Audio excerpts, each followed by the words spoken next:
മലയാളത്തിന്റെ അതുല്യ പ്രതിഭ എം.ടി. വാസുദേവൻ നായർ കഴിഞ്ഞ ദിവസമാണ് അന്തരിച്ചത്. കോഴിക്കോട്ടെ ആശുപത്രിയിൽ ഹൃദയസംബന്ധമായ അസുഖത്തെ തുടർന്ന് ചികിത്സയിലിരിക്കെയായിരുന്നു മരണം. കൈവച്ച മേഖലകളിലെല്ലാം ഉയരങ്ങളിൽ എത്തിയ പ്രതിഭാശാലിയായിരുന്നു എം.ടി. മലയാള ഭാഷയ്ക്ക് രണ്ടാമൂഴം നൽകിയ എഴുത്തിന്റെ ഓളവും തീരവും ഇനി എന്നേക്കും അക്ഷരലോകത്ത് ഓർമ്മയായി നിലകൊള്ളും. മരിക്കുമ്പോൾ അദ്ദേഹത്തിന് 91 വയസ്സായിരുന്നു. ജ്ഞാനപീഠവും പത്മഭൂഷണും കേന്ദ്ര സാഹിത്യ അക്കാദമി അവാർഡ്, ജെ.സി. ഡാനിയേൽ പുരസ്കാരം, എഴുത്തച്ഛൻ പുരസ്കാരം, വയലാർ പുരസ്കാരം, കേരള സാഹിത്യ അക്കാദമി അവാർഡ്, വള്ളത്തോൾ പുരസ്കാരം തുടങ്ങി നിരവധി ബഹുമതികൾ നേടിയിരുന്നു. എന്നാൽ ഇപ്പോൾ ഇതാ അദ്ദേഹത്തെക്കുറിച്ച് നമ്മൾ കേൾക്കാൻ ആഗ്രഹിക്കാത്ത കുറച്ചു വാർത്തകൾ പുറത്തു വരുന്നുണ്ട്. അദ്ദേഹം ഇപ്പോഴുള്ള കലാമണ്ഡലം സരസ്വതിയെ കൂടാതെ മറ്റൊരു വിവാഹം കഴിച്ചിരുന്നു എന്നും അതിലുള്ള മകളാണ് സിത്താര എന്നുമാണ് വാർത്തകൾ. സത്യത്തിൽ ഇത് പുതിയ വാർത്തയല്ല, ഇതൊരു പരസ്യമായ രഹസ്യമാണ്. എല്ലാവർക്കും തന്നെ അറിയുന്ന കാര്യവുമാണ്. വളരെ മുമ്പ് അദ്ദേഹത്തിന്റെ ഭാര്യ പ്രമീള തന്നെ ഇതേക്കുറിച്ച് എഴുതിയിരുന്നു. പ്രമീള ഇപ്പോൾ ജീവിച്ചിരിപ്പില്ല. മകൾ സിത്താര അമേരിക്കയിലുണ്ട്. എന്നാൽ എം.ടിയുടെ കഥകളിൽ ഒന്നും പ്രമീളയെക്കുറിച്ചോ സിത്താരയെക്കുറിച്ചോ നമുക്ക് കാണാനാവില്ല. അതിന് നമുക്ക് അദ്ദേഹത്തെ കുറ്റം പറയാനാവില്ല.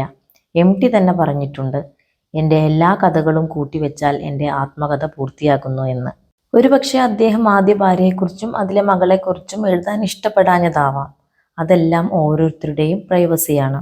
അദ്ദേഹത്തിൻ്റെ ആദ്യ ഭാര്യ പ്രമീള എഴുത്തുകാരിയും വിവർത്തകയുമായിരുന്നു. കോഴിക്കോട്ടെ ട്യൂട്ടോറിയൽ കോളേജിൽ ഒരേ കാലത്ത് അധ്യാപകരായിരുന്നു എം.ടിയും പ്രമീളയും. എം.ടിയേക്കാൾ 3 വയസ്സോളം മൂത്തതാണ് പ്രമീള. എം.ടിയെ ഇംഗ്ലീഷ് വായനക്കാർക്ക് പരിചയപ്പെടുത്തിയതിൽ പ്രമീളയുടെ വിവർത്തനങ്ങൾക്ക് വലിയ പങ്കുണ്ട്.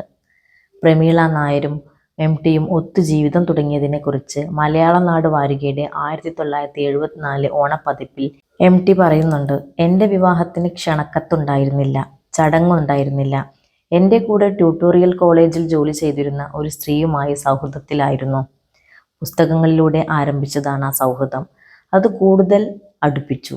ഓഫീസിൽ ജോലി ചെയ്തിരിക്കെ അവരെനിക്കൊരു കുറിപ്പയച്ചു. അമ്മയുമായി വഴക്കാണ്, എനിക്കൊരു മുറി ഏർപ്പെടുത്തി തരുമോ എന്നായിരുന്നു അത്. ആ കടലാസ് ഞാൻ അപ്പോൾ തന്നെ ചീന്തി. എന്നിട്ട് അവർക്ക് മറുപടി എഴുതി, എൻ്റെ ഫ്ലാറ്റിൽ വന്ന് നിങ്ങൾക്ക് താമസിക്കാം. അവർ വന്നു. അങ്ങനെയാണ് ഞങ്ങൾ ജീവിതം ആരംഭിക്കുന്നത്.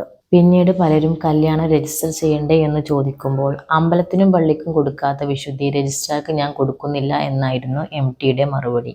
പിന്നീടാണ് അദ്ദേഹം കലാമണ്ഡലം സരസ്വതിയെ പരിചയപ്പെടുന്നത്.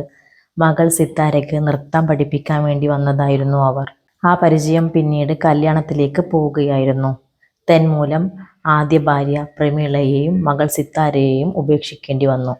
ഇപ്പോൾ ഇതാണ് സോഷ്യൽ മീഡിയയിൽ ചർച്ച. ഇത്രയ്ക്ക് ദുഷ്ടനായിരുന്നോ എം.ടി എന്ന് പോലും ആളുകൾ ചോദിക്കുന്നുണ്ട്. 1 or 2 വിവാഹം, അത് ആളുകളുടെ ചോയ്സാണ്. അദ്ദേഹം തീർച്ചയായും അറിയപ്പെട്ട ഒരു എഴുത്തുകാരനായിരുന്നു. മലയാള ഭാഷയ്ക്ക് തീർത്താൽ തീരാത്ത നഷ്ടമാണ് അദ്ദേഹത്തിൻ്റെ വിയോഗം. ഒരാൾ മരിച്ചതിന് ശേഷം അയാളുടെ ഭൂതകാലത്തിലുള്ള നല്ലതിനെക്കുറിച്ച് മാത്രം പറയാൻ ശ്രമിക്കുക. അതൊക്കെ തീർത്തും പേഴ്സണലായിട്ടുള്ള കാര്യമാണ്. അച്ഛൻ നഷ്ടപ്പെട്ട അല്ലെങ്കിൽ ഭർത്താവ് നഷ്ടപ്പെട്ട കുടുംബത്തെ ഇനിയും വിഷമിപ്പിക്കാതിരിക്കുക എന്നതാണ് നമുക്കിപ്പോൾ ചെയ്യാൻ കഴിയുന്നത്. നമ്മൾ ചർച്ച ചെയ്യുന്നത് എഴുത്തുകാരനെ കുറിച്ചാണ്, എഴുത്തുകാരനായ എം.ടിയെ കുറിച്ചാണ്. വ്യക്തിജീവിതത്തിൻ്റെ പേരിൽ പ്രത്യേകിച്ചും നമുക്ക് ഒരിക്കലും വിമർശിക്കാനുള്ള അധികാരമില്ല. എം.ടിക്കും ആദ്യ ഭാര്യ പ്രമീള ടീച്ചർക്കും ഇടയിൽ എന്ത് സംഭവിച്ചു എന്നുള്ളത് അവർക്ക് മാത്രമേ അറിയൂ. നമുക്കുള്ളത് കേട്ടറിവുകൾ മാത്രമാണ്. അദ്ദേഹത്തിൻ്റെ ആദ്യ ഭാര്യ ജീവിച്ചിരിക്കാത്തത് കൊണ്ട് തന്നെ അവരോട് നമുക്ക് ചോദിക്കാനും കഴിയില്ല. ഒരുമിച്ച് പോകാൻ കഴിയില്ലെങ്കിൽ വേർപിരിയൽ എന്നത് തന്നെയാണ് മാർഗം. അത്ര തന്നെയാണ് അദ്ദേഹം ചെയ്തത്. എം.ടിയും കാലം മാഞ്ഞു. പ്രമീള ടീച്ചർ ഇതിനു മുമ്പ് 1999 മരിച്ചു. രണ്ടുപേരുടെയും ആത്മാവിന് നിത്യശാന്തി നേർന്നുകൊള്ളട്ടെ എന്ന് പ്രാർത്ഥിക്കുന്നു.